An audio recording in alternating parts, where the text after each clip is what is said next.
Hello, Delia here with just a short video on something that I have found interesting this year, besides everything that's interesting this year. And that is the topic of crows. I've just noticed there's an exorbitant amount of crows this year, and maybe I see it a lot because I ride and I ride in the woods and I ride up country a lot.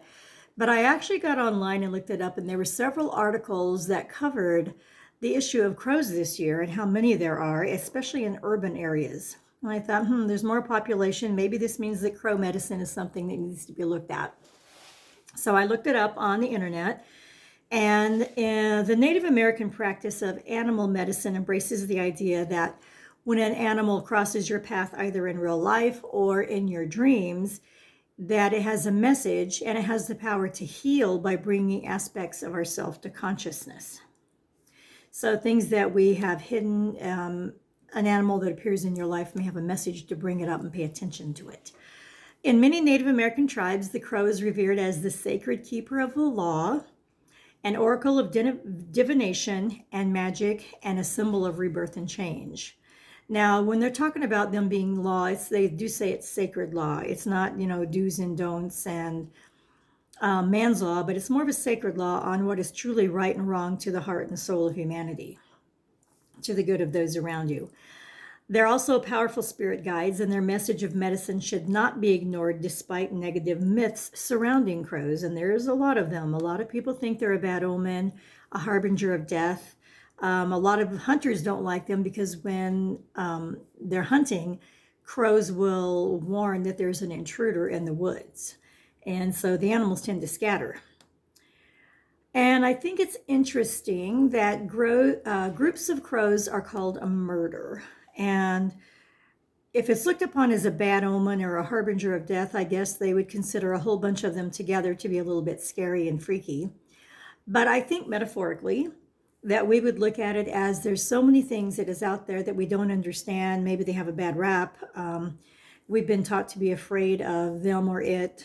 And it's easy to label it as something that's not very pleasant when the truth is it's basically something that we're afraid of or that has a reputation that we don't really know, but we've heard of and we embrace it as being real. So there again, I think just kind of a thing to look at. The totem of the crow is a gateway between light and dark and the freedom to go in either direction.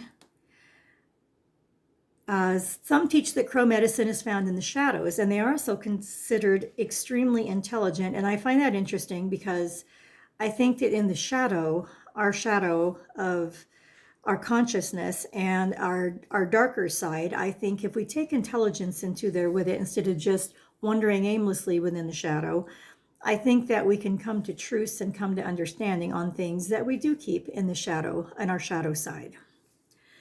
Like the Native Americans, Celtics also debunk the dark symbolism surrounding this bird.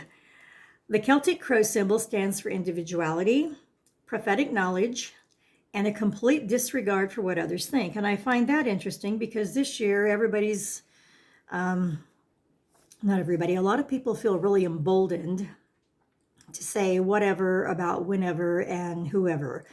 And I just think that there's a difference if we're going to, live your life with disregard to others. Are you going to walk your talk, or are you just going to blither with narcissistic venom? So kind of a different thing to look at there. Encountering a crow is often more of a message than a sign of something. The message can be a piece of advice, an omen, a warning, depending on whose path it crosses. Or if you decipher what it means to you, you need to take much more of an in-depth look at it, because the intelligent bird's, the crow, is also known for its trickery. Therefore, answers won't come quickly. You actually need to examine and see if you're deceiving yourself, if you've believed someone else's stance or take on something, or is it something that you're just going to use to pull the wool back over your eyes, or you're going to examine it with intelligence and shed some light on what's in there in the dark. They can show us where we play tricks on ourselves. Throughout history, the crow has been associated with both positive and negative symbolic meanings. The most common are life and magic, mystery, Destiny, personal transformation, alchemy. I love alchemy because I love the idea that metaphorically you take something ordinary and turn it into something extraordinary. They're known for their intelligence. They represent a higher perspective. They're about being fearless and audacious, flexibility and adaptability. Here again, we've never had a year where we need more flexibility and adaptability. Crows are like coyotes. They can adapt anywhere and they can thrive anywhere. And I think there is something to be learned from that. Our environment has changed, our world has changed. But if we embrace the idea of flexibility and adaptability, it's not about giving in, it's about negotiating, it's about intelligent negotiation. It not only betters the world, but it betters our lives individually and makes them easier in times of extreme change and challenge. Crows are commonly associated with magic and the power to manipulate. And because of its affinity with life mysteries and magic, the crow is seen in many shamanic traditions as the spirit animal of choice for those who use magic and have the power to manipulate the law of our physical universe. Crows have the biggest brain-to-body ratio among all bird species. Evolved with a highly developed forebrain where intelligence is regulated, the anatomy of the crow brain is similar to humans. I find this is interesting that there's so many of them right now. It's like, maybe the thing is use your brain instead of knee-jerk reaction on things.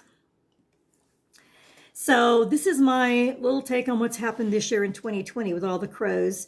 I think they represent transformation, more of a spiritual and emotion change. They give valuable insight to situations around it and suggest that we adapt as needed. So when crow appears in your life, ask yourself, what is that required that I change? What requires change in my life? Are you being true to yourself?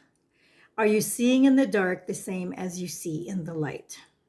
Because we can find out as much information in the dark and in things we don't understand as we do on things that we have shined the light on in our life and that we've already embraced as knowledge. So just a quick little video, some things to think about, some more fodder for the remaining new year.